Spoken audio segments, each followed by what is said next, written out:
내란숙의 윤석열을 비롯해 주요 내란범들의 형사재판이 진행되고 있습니다. 내란죄에 대한 수사처벌은 이제 비로소 첫걸음을 떼었습니다. 그러나 윤석열은 4월 14일부터 시작된 재판에서 자신의 범죄를 합리화하고 있으며 검찰과 사법부 또한 이에 동조하는 등 내란 수계를 보호하는 데 여념이 없습니다.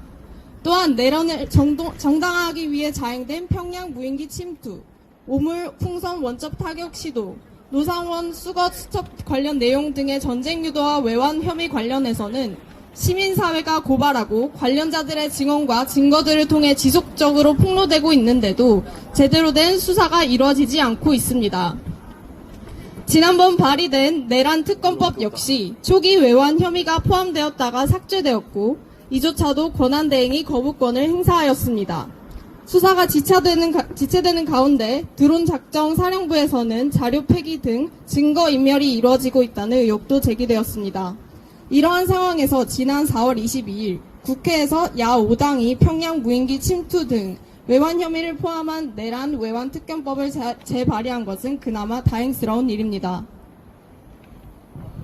윤석열 정부의 방임하에 진행된 대북전단 살포와 대북 확성기 방송 등 접경 지역에서의 적대 행동이 남북 사이의 군사 충돌을 고의적으로 유도하기 위한 것이었다는 사실이 여러 증언과 증거들을 통해 드러나고 있고 내란 수계 역시 파면되었지만 대북 적대 정책은 지금도 계속되고 있습니다.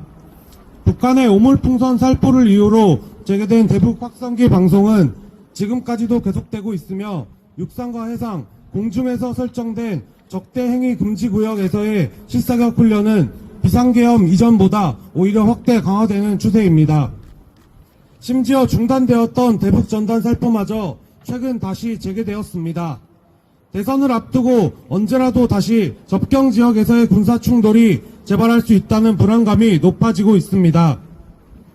자신의 정치적 이득을 위해 군 통수권자가 국민의 생명과 안전을 담보로 군사 충돌을 유도하려고 한 것은 한국 사회를 끔찍한 전쟁으로 몰아넣는 행위라는 점에서 절대로 묵과하거나 내버려 두어서는 안 될 중대 범죄입니다.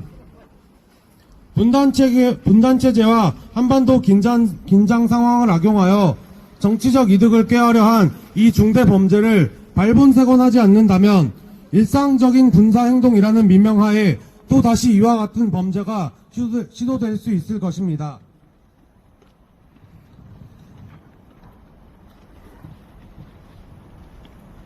평양 무인기 침투 등 외환 혐의를 포함한 특검법이 제대로 발효되어 내란 세력들의 모든 전쟁 유도, 외환 혐의를 빠짐없이 밝혀내고 관련자들을 모두 엄중히 처벌하여야 합니다.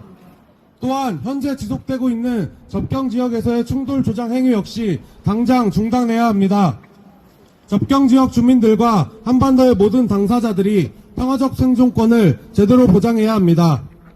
국회와 시민사회는 앞으로 내란 및 외환 혐의에 대한 철저한 진상규명, 관련자 처벌, 모두의 평화적 생존권 실현을 위해 최선의 노력을 기울여 나갈 것입니다.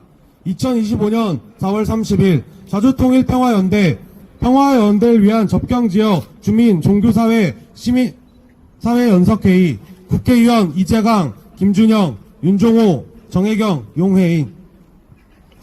네, 고맙습니다. 지금 기자회견문을 낭독하는 사이